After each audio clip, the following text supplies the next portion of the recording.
All right, welcome everybody to another episode of the Inside in Tennis podcast. Mitch Michaels here. This podcast, as you know by now, all part of the Believe Network. Tons of great content on there as we gear up for later months of the tennis season. We're into late October, November. Hope everybody out there is doing okay. This is a great time of the year. We're recapping and looking ahead to 2026. Also getting a chance to, on this show, talk to some cool people involved in the tennis world. And our guest making his debut on the podcast is one such person. He's built quite a following online as tennis coach. Conor Casey is the handle, a former Division I player, a Canadian by birth, and also just someone growing the game and putting out some great content. Excited to chat with him. Conor Casey, welcome to the podcast. Long time coming. Happy to have you on. Thank you, Mitch. Good to be here, man. Really excited. Yeah, this is kind of a moment, right, for Canada. You got the Blue Jays in the World Series. You know, the Canadian tennis scene's blowing up with some contenders this year. So it seems like Canada's having a moment sports-wise. Yeah, no doubt. I mean, everybody's got Blue Jay fever up here. Last time we had that, it was 1993. I was, I think, eighth grade. Okay. Watched Joe Carter hit the home run Yeah. to win the World Series. Yeah, it's got to be different with just one. And I thought that when I watched Canadian tennis too. Like you get the tournament, but with just one team and just, less players involved, obviously. Everyone kind of rallies around, whether it's a team or players. There is more of that, united front across the entire country versus just one city. Totally. I mean, when I lived in LA, you guys have the Anaheim, are they Anaheim right now? The Angels, the Dodgers. You got 5 different teams, and fans at the bars would just be jumping from team to team.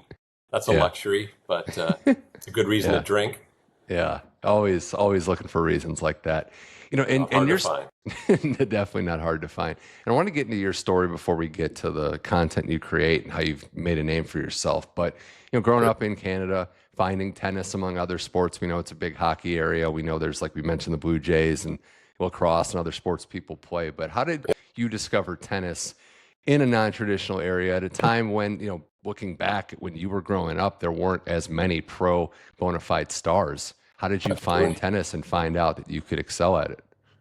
Yeah, growing up in hockey land, basically, right, where everybody has to play hockey, we're sort of indoctrinated with the sport. I have my uncle Leif Shiras, who was an American tennis pro, made it to top 30 in the world. Leif married my mom's sister, who was a Vogue model. They met in Tokyo, very Hollywood of them to meet in Tokyo.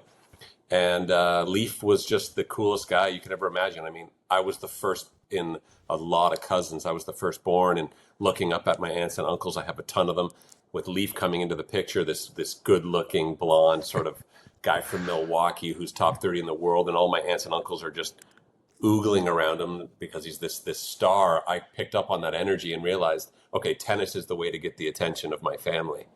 Wow. And you told me this before. I'm stunned. I'd be more stunned if I was just hearing for the first time, but we love Leif. Had him on the show a few times. He's one of the best. And what an inspiration, right? Although he's probably disappointed you didn't go to Princeton. You ended up going to more traditional athletic schools. I tried. They just looked at my transcript and said, thank you very much, but we're full. Yeah, it also shows you too, right, with Leif or other players former players I've gotten to know, like Leif is very modest about his accomplishments. And one of the things with tennis that I don't like is that we only really recognize like the top 5 or 10. Leif got to top 40 and top 35 in the world. I mean, that is just insane. Like if you look at other sports, right, the 40th best baseball player is making like all-star games. Totally. And it's only gotten more like what you're saying, more finicky about I feel like when I was growing up, you tend to romanticize your youth, but I do tend to feel like I was more into the peripheral players, and it was more of a thing. I loved Malaveo Washington was my favorite player, right? So, I do think we need to show love to our I mean, look, you're talking basketball, you've got top 1,000 guys in the world all making a living. In tennis, top 50. Yeah, it's a hot button issue. I do think they made progress, but they're still lagging behind in a lot of different sports. And Malaveo Washington's a great one. There's players that have had success, and growing up, I know your influences. Like there wasn't as many Canadians. I think Daniel Nestor was one somebody that you looked up to. But were there other players, maybe even non-Canadians, that you were looking to maybe emulate how you played? Oh, sure. I mean, I was a ball kid in the Sun Life Nationals, which was the $100,000 purse Canadian national event. So we had Daniel Nestor, Andrew Schneider, Sebastian Leroux. On the women's side, Helen Kalesi, who made it to top 10 in the world. Patricia He, who was my idol for a while, the best sliced backhand you'll ever see. She made it to top 50. So I did grow up idolizing players that were lurking around 100 in the world. I think when you come from a country that doesn't have Agassi, McEnroe, Sampras, Jimmy Connors, you do find your heroes at the top of your country that are maybe not ranked in the top 100. Do you think that tennis in Canada has, the boom is related to the players having pro success? Or is there other areas that we don't know, maybe with development? Or is it just as simple as top players are succeeding and players want to be a part of that and follow along? Oh man, I got a big theory on this. Okay.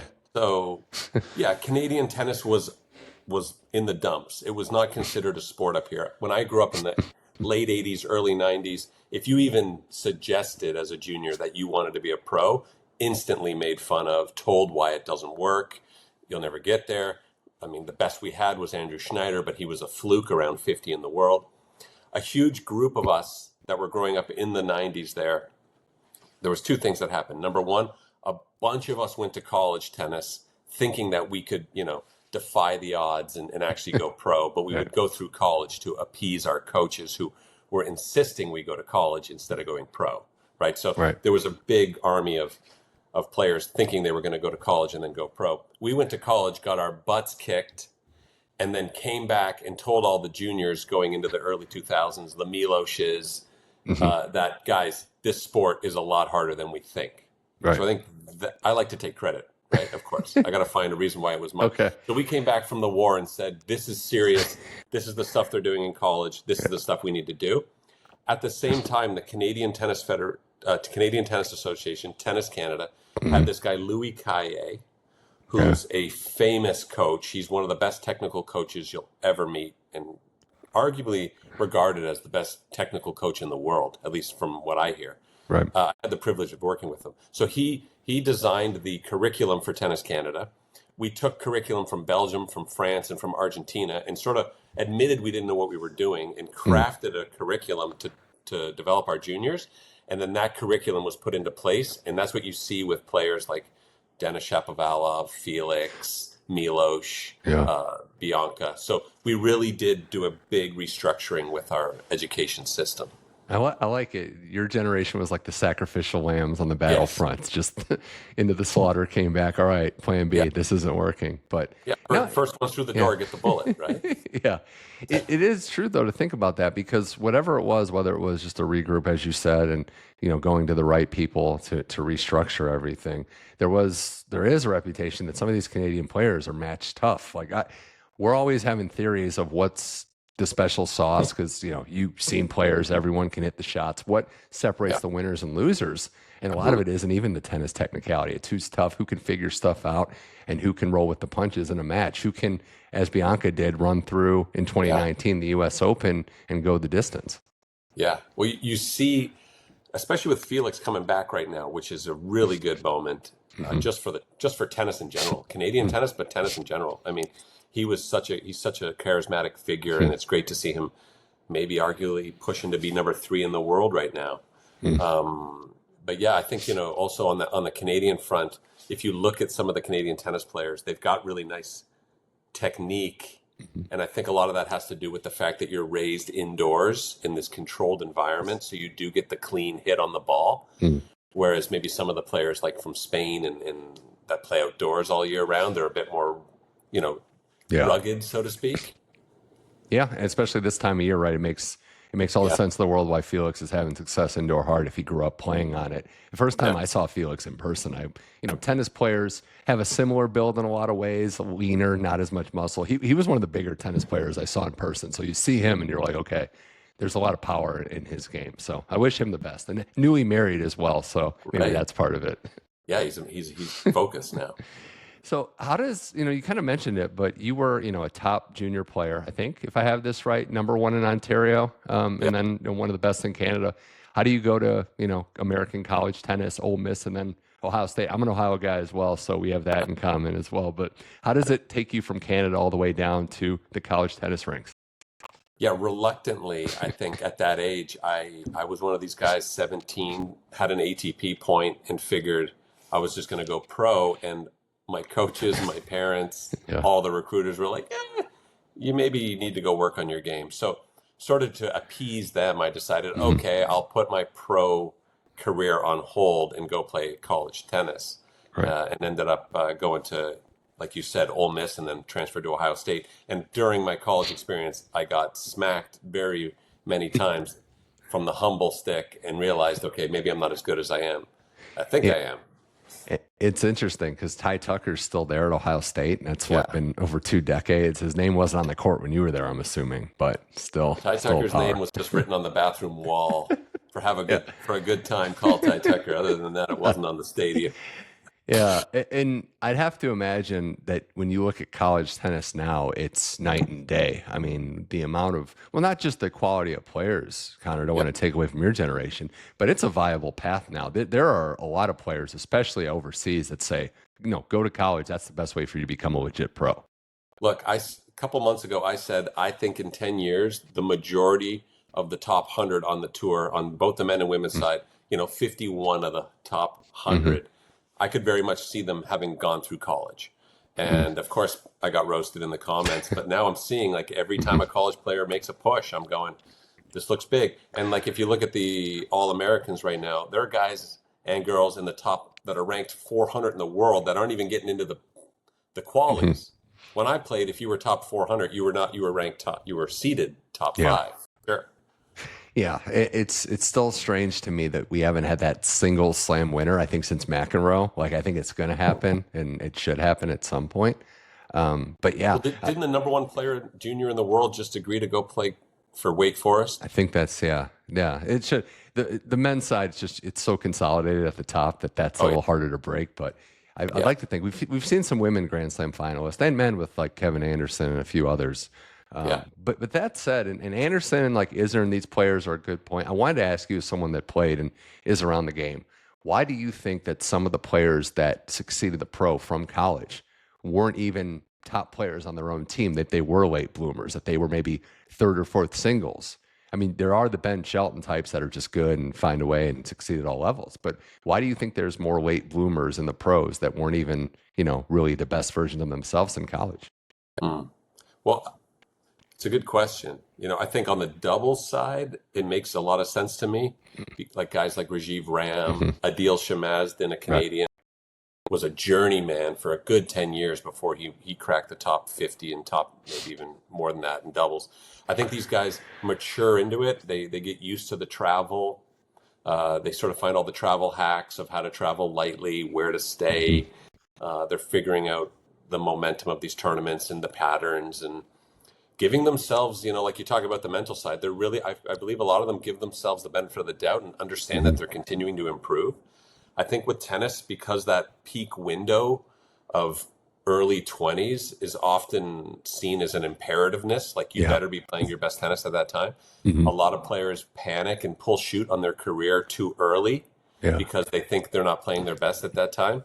Whereas some of the best players, John Isner, et cetera, they seem to have been, let's say, forgiving to themselves and Yeah. allowed themselves to continue to improve past 25. Hmm. Yeah.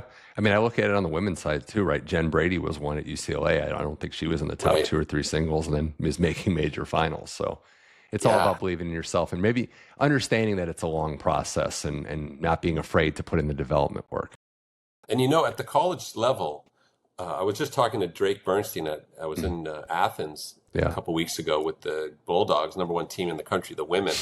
And we were talking about courts 4, 5, and 6, and how at Georgia, which is the tennis capital of America, but the stadium at Georgia is sort of tennis mecca, if you've ever been there. They have the pit, which is the courts 4, 5, and 6, where players in the lineup 4, 5, and 6 play. And a lot of the time, big college matches come down to Yeah. courts 4, 5, and 6. So perhaps Yeah. that exposure to the trenches of college tennis Yeah. helps a lot of these players that do decide to go into the pro tour. It could very well be. That could be the case. And then before we move along, Connor, and talk about what you're getting into now, your career and livelihood, I was looking up your career in college. I saw one thing that was interesting. You Uh-oh. know, you played in Ohio State, lost to Illinois in the Big Ten title your year, and you lost to Michael Kosta. I And did? it was the scoreline wasn't exactly close, but it was interesting to me to find two comedy guys. Like the Big Ten tennis in the early Yeah. 2000s was like a mecca for eventual comedy, I guess. Oh my God. So many things. I'm not going to say that I tanked that match, even though I did tank that match, but whatever. All right. Not because of Michael. He would have won anyway, let's say that. Yeah. But you're right. I mean, look, my team at Ohio State, the reason why I transferred there was because I wanted some laughs. Ty Tucker, the coach there, sort of bait and switched a lot of guys like me. He said, "Guys, come play for Ohio State. We get the biggest laughs in the country. You know, we play a little tennis, but we got big laughs around here." True Yeah. story. That's how he recruited us.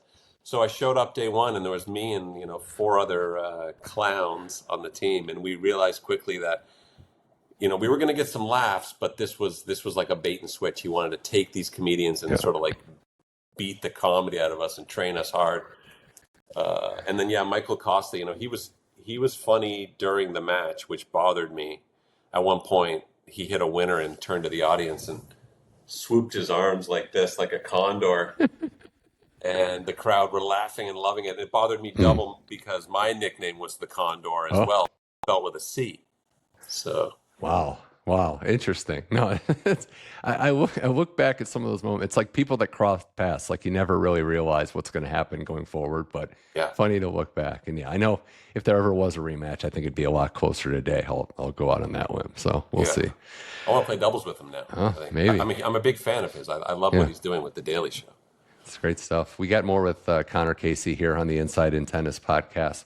Tennis coach, tennis content creator, talking about his path into his career now. And let's get into it, Conor. So college ends. I know you went to, I believe, Sheridan College. You're looking at maybe doing some screenwriting, some producing. But how do roads lead you to not only just coaching tennis, but this idea that you can create content and you could, put out videos in a light that will inform but also entertain? Yeah, I think the quick answer to that, because it's a long road, I'm 40-ish, over 40, pushing 40 from the other side. Okay. Started off as a tennis player, did 20 years in tennis, sort of had a hard crash out and decided I hated the sport and never wanted to play it again. Realized that my strengths were in the creative fields, got into film school, screenwriting, comedy writing, and then realized that doesn't make you any money. So then reluctantly had to start coaching again. So I was kind of living two lives, coaching tennis at fancy clubs at night and on the weekends, and then like writing for television shows every now and then during the day, and sort of lived that life for a good 10, 12 years, a bohemian, hermetically sealed lifestyle of playing tennis and writing. And then in 2023, I moved to a small town in Ontario where we didn't really have an indoor tennis club, so I couldn't do the tennis coaching during the winter, and didn't have the writing for television lined up. A lot of that wasn't working. So I decided to join forces and sort of join the tennis and writing on Instagram. And I think just from the first video, it just it felt right. And that's what I do now. So I kind of joined both worlds. Did you have kind of like an aha moment where whether it was feedback or whether somebody, responded or maybe reached out to you, said, okay, this is good, or maybe some positive feedback, like you're onto something here. Maybe even if it's raw and you don't really know what it is yet, did you have that kind of push to keep going? I had it like twice, I think. The first video I ever did that sort of blended both worlds, I think it got 1,000 followers like right away. So I was like, oh, wow, okay. Like this wasn't a total flop. And then 50 videos later, I made a goal to do a video every single day, no matter what. And around 50, I made a college tennis video that was about sizing your opponent up and sort of what we do. And then just in the comments, I just kept seeing the word, I feel seen. Yeah. And it was that sort of concept of feeling seen or representing my audience. I was like, oh my God, I'm not the only one who suffers through all these little political games. And that was a big aha moment because I realized, okay, let's lean into that, the comedy. Right. there's entertainment, obviously. Like I watched the video recently of practicing with or getting a hit with somebody not normal. Like you have to lie to your current partner. Like I found somebody better, and I think there's entertainment, obviously, which is the base of it. But you're also coming from a perspective of you've lived this. So Yeah. maybe that's the lesson there is that you have the experience of actually going through this. And you said it right, a video every day. That's whether it's podcasting, whether it's being a tennis player or a content creator. Just keep putting out the work because you don't like the behind the scenes thing, right? Is like you don't know which one's really going to take off. You're not entirely sure until after the fact which one's going to stick. I mean, there's been videos like I did this one, the Raw Dog character, Yeah. that was based off a guy who I played doubles with who would show up with one racket, not even talk to me. We'd win, and then he'd leave and not even shake my hand. And that was Carl Hale, by the way, the tennis director of the Oh yeah. National Bank Open. And I made it, and I left it in my inbox. I'm like, nobody's going to want to watch this. This too niche. And I reluctantly posted it because I didn't have anything else. And then by lunch, it had like 2 million views, and I was like, oh my god. Okay, Do you get feedback from people that maybe are based on like whether it's the Carl Hale story or if you do a story that's based on a personal aside, have you had the person that's based on reach out like, hey, what's going on? Or is that about me asking you? Oh yeah, like the CEO character is completely me imitating the CEO of Spin Master, Anton Rabi, who I used to coach. And after I posted that video, I got a phone call at like 11:45 at night, and it was him. Just first time I'd ever made him laugh. Oh, Is that what I'm like? Is that really what I'm like? Like, what I don't know. what about the other side? Any negative response where someone's been pissed that you emulated them? I did a umpire video where I made fun of the college tennis umpires, and they weren't mean or malicious or rude. They were just sort of like, maybe you got to pull back on making fun of the umpires. We're Yeah. kind of like we don't want us to lose our credibility, and I hear them, but Yeah. And part of it too as a content creator, and that's a question I wanted to ask you, is how do you plow forward and not get bogged down by negative feedback? Whether it's not reading comments or just, pushing forward because you're never going to have 100% approval rating. yeah, it's hard because I definitely take criticism. One of the pillars of what I'm doing is number in my top 4 pillars is don't engage with negativity. So if I get trolled or if I feel like somebody's being abrasive in the comments, there's times where I've written something and then deleted it like before I've posted it, but it's just a strong part of what I do is I don't try to make fun of other people like in a malicious sense. I don't mock other coaches, at least I don't attempt to on purpose, and I just don't engage with the negativity. I mean, we got enough of that. Yeah, for sure. It's obviously easier said than done. A lot of times you want to show restraint and just take a break and pause and reflect, but I know it's tough. Well, it's therapeutic. Making content is therapeutic for me. It's like cathartic. And if I'm being negative, it just hurts me. Like it physically hurts. So if it hurts me physically to like start making a video, I know that it's coming from a dark place. One of the things with tennis that I wanted to ask you, because it's very popular right now.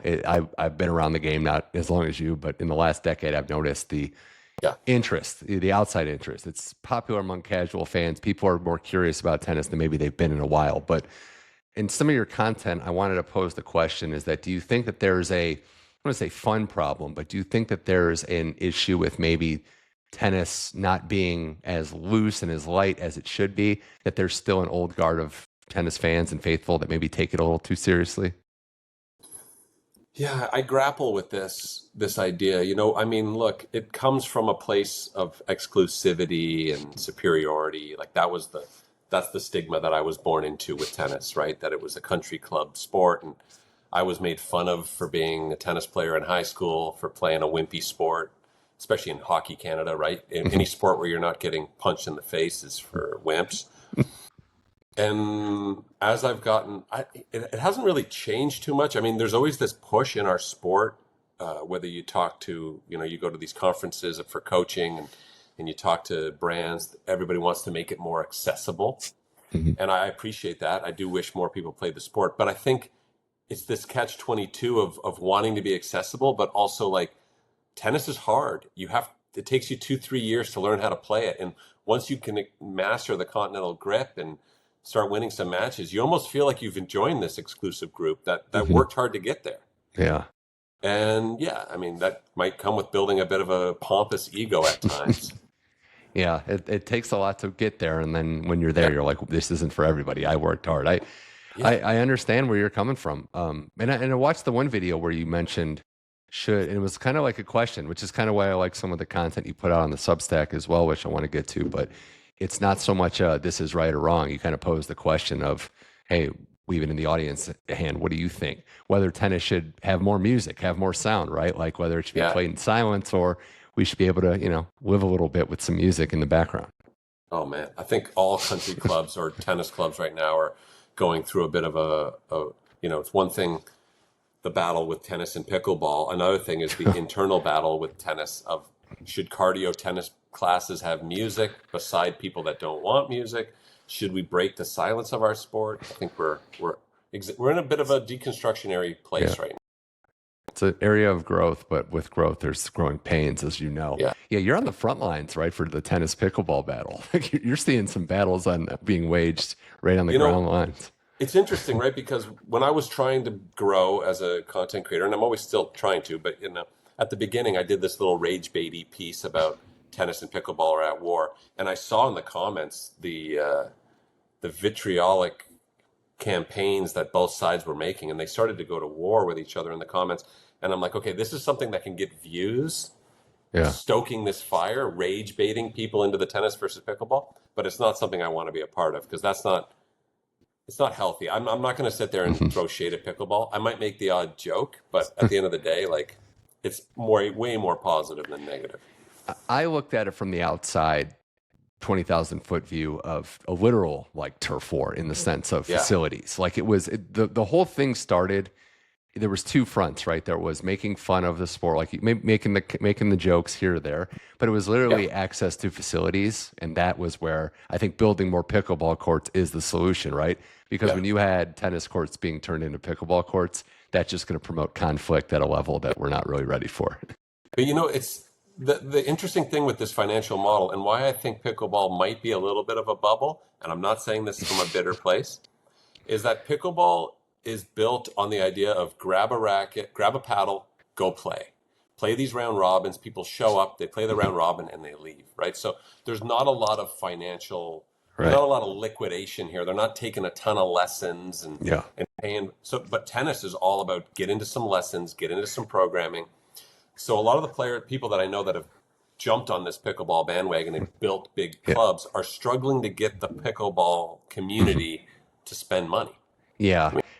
My thing, and I'm sure you've heard similar stuff, and I promote, I love people that are active, doing anything, whether it's paddle, pickleball, tennis, of course.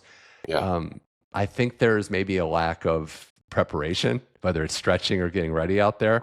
I've noticed that people have gotten maybe injured a little quicker because they're just, as pickleball might not involve the total cardio that tennis has, you still are moving, and maybe it's movement that people aren't used to. And, the orthopedic industry is booming as a result, I think. They're loving it. I mean, look, pickleball doesn't have that obsession with technique, at least from what I know, where tennis, I've got people that have been working on their forehand elbow degree for the last 5 years, so that stuff prevents injury. I mentioned the Substack too, right? Like there's a way where you're able to not just put out the funny videos, but you're actually, coaching and writing down lesson plans on there, supplementing it with video, of course. But do you find that's cathartic and maybe a way, Conor, to reach out to people in a different model? Like this is, we're in a whole new media world with players and Gen Z and then the next gen coming up. Do you find that you're able to reach the players you coach and, young players in general with the Substack posts? Yeah, the Substack is sort of me trying to give more value and appeal to, more people on more of a coaching front. And I think there's this quote that I have that steers me, this North Star of be the coach you needed when you were a player or when you were at your lowest. Be the coach you needed when you were at your lowest. And I was playing college tennis and I was very low, but I loved to read and I loved the arts, and I never felt like represented as an athlete who also was artistic. Like we didn't Mm. That wasn't in the open. There was guys like Dennis Rodman who you'd look up to, the basketball player, and you go, Yeah. that guy's creative. That guy's like me. He's like troubled. We didn't even say the word creative. It was just like he's troubled. So the writing for me is a way of like dissecting some of the bigger topics in our sport and showing people that, okay, you can be creative and be athletic. And this would be writing for you. And just to sort of dive deeper into some of the thoughts that I bring up on my Instagram page. Yeah. Well, one of the thoughts was the two-hand backhand being the way to go. I saw that. Yeah. And you looked like you were not like admitting defeat, but as beautiful as the one-hander is, I've got, the info and the knowledge to back up why two-handed backhands are the way to go this year. It feels like it. And then I just watched two juniors that are like top 10 in the world right now with one-handed backhands. So maybe they're going to prove me wrong, hopefully. Hope so. We got a couple more things with Conor Casey here, tennis coach Conor Casey on Instagram and TikTok, one of the best content creators in the game here on the Inside in Tennis podcast. Yeah, and this content creation, Conor, has opened the door for other areas and cool projects. What's been some of the cool things you've got to work on? I saw the video with you working with Utah State and some younger kids, and not just teaching, but also creating content with people. Well, definitely the push into the college tennis space has been a big highlight for me. I feel like it's kind of a homecoming. Like I'm getting to go back in time and correct my failings as a college tennis player. Making content with the university, the Utah State University. I've been loving working with Boreal Sports, who's the boosters behind them, and just how open-minded they are to making content with the team that's aimed to help recruit, because you're showing that the school's got a fun and inviting atmosphere, and also help the guys on the team see what it's like to make content, because it's so important to do that. And then recently going to the University of Georgia and getting to make content with the Bulldogs. I mean, if you've played college tennis, you've been intimidated by the Bulldogs at some point. They're just a pinnacle of greatness, trophies everywhere. And Coach Drake Bernstein and the team is just, getting to go in there. I felt like a dream, like I was like what's that, Make-A-Wish Foundation. You're the Make-A-Wish kid coming in. Yeah, I felt like that. I was just like, oh my God, they're letting me even walk on these courts and they're listening to what I have to say. Like, I couldn't even play on these courts as a player. So that's been very, very huge for me. How's the feedback been from, the coaches, current day, like you mentioned, Drake, but also players? I saw you share a court with Isner for a little bit, Daniel Nestor, one of your idols growing up, but what's the feedback been from the current crop of players? It's been positive a lot of the time. Yeah, I've been very lucky to sort of meet some of the pros, and some of them have responded to my content. It's been special, it makes me feel like it's interesting. You can succeed in our sport without having to win tennis matches or coach great players right now. It's like a unique time. There's other content creators like myself. I was just actually at the headquarters in Austria with I was designing a tennis racket with Head, which was a surreal experience thanks to content creation. And while I was there, I met 8 other big content players in the game. The tennis mentor I got to meet. And you're just starting to see that our sport is now creating this economy where you can, like I said, you're not a player, you're not a coach, you're not a journalist even really, you're a content creator, and you get to orbit the sport and feed off of its beauty and represent it in a new light. It's a really special time. Yeah, there's a respect factor too, where they know, anyone that's researched you knows that you put your time in, you played at a high level, you coach, right, and that you're not just coming at this fun, but you're also coming at it with some insight that, takes some time to build up. Yeah. It took 40 years to become an overnight success. When and just kind of wrapping things up, this has been fun, but when you make videos, do you have tips for people that might be trying to follow up, whether your approach is more improv? I know improv is kind of a background. Are you scripting out certain lines? Do you have dialogue in your head? Is there just like a trial and error method? Honestly, it helps that I worked in comedy writing rooms for 10 years and learned all the tricks and the rules of comedy, and not that they're written in stone, but yeah, I mean, I follow the narrative structure. I try not to sell out my characters. It was, it it took forever to learn these things. So like if you want to become a great content creator, try to get a job as a comedy writer if you want to do comedy. Otherwise, I would say comedy walks the fine line of anger, Right. because it's nitpicky and it's making fun. And sometimes people can get lured. They're trying to be funny and they're funny, and then they start to realize, okay, making fun is funny, and then they get lured into a dark place, and then they start saying stuff that's offensive or rage baiting. And I try very hard to stay away from that. I would say avoid rage bait. Like you'll get views, you'll get clicks, but it's a bit empty. But Yeah, it's a tough one. I know you growing up in Canada, it's a little Second City like you have a lot of your Canadian I did comedy. Second. Yeah, I went to Second City. Yeah, I did it 2 years there. Like saying yes, and stuff like that. Like the improv rules, they work kind of. There has been we'll see now, but when you were growing up, you could look to the biggest stars in comedy in the 90s, even go back to 80s and 70s, were a lot of Canadians. Honestly, that's a great point. I mean, look, I had more confidence being a class clown because I'd go, John Candy, Mike Myers, Martin Short, Rick Moranis, everybody. When a new comedy movie came out in the early 80s or the 80s and 90s, and it was always a Canadian star. So that made us feel like we were funny. Tennis, we didn't have that. No. So yeah, you can't really come up with the version of Strange Brew for tennis. I don't know if that's come up yet. But that would work, though. I think that would work. We need tennis. Yeah, definitely. We need, Challengers was the last one, but the tennis movies falling flat is unfortunate because I'm a big sports movie guy as well. I'd love to see tennis knock out a comedy of some sorts, and it just has. I'm going to do that. Yeah, I'm going to do that, Mitch.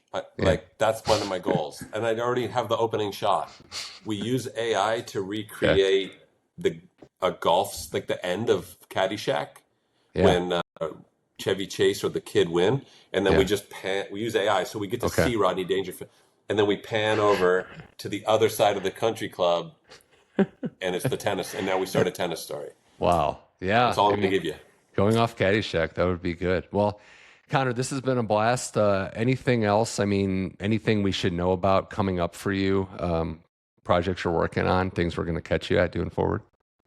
There's just, I'm collaborating with a company called Youth Inc. currently, which is really about sort of helping the youth in sports and helping parents and coaches understand, a little bit of how to talk with players, not doing it in an intrusive way, because I know that's a sensitive topic, but in a very kind of deliberate and protective way. So I'm very excited about that collaboration, doing some stuff with the PTR, because I do believe that continuing your education and learning how to coach helps you not just as a coach, but also as a comedy writer, believe it or not. And lots of fun stuff in that department. I love it. From class clown to now just modeling the youth and getting them educated and encouraging them to push on. What a story arc.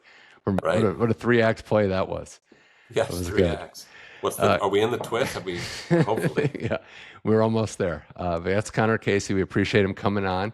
Next time we'll try to have maybe Leif Shiras and maybe Ty Tucker. I don't know if he's going to accept the invite after this one, but we appreciate you coming on, Coach Conor Casey. Check out the Substack. Check him out, TikTok and Instagram.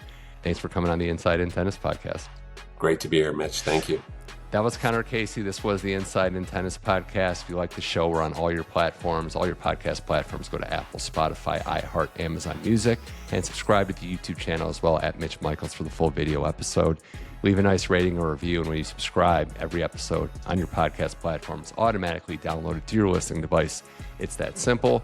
We're back in a few days with more tennis content. Can't wait to see how the 2025 season unfolds and talk to some more amazing guests. So for Conor Casey, I'm Mitch Michaels. This was the Inside in Tennis podcast. Thank you for listening, and I'll talk to you soon.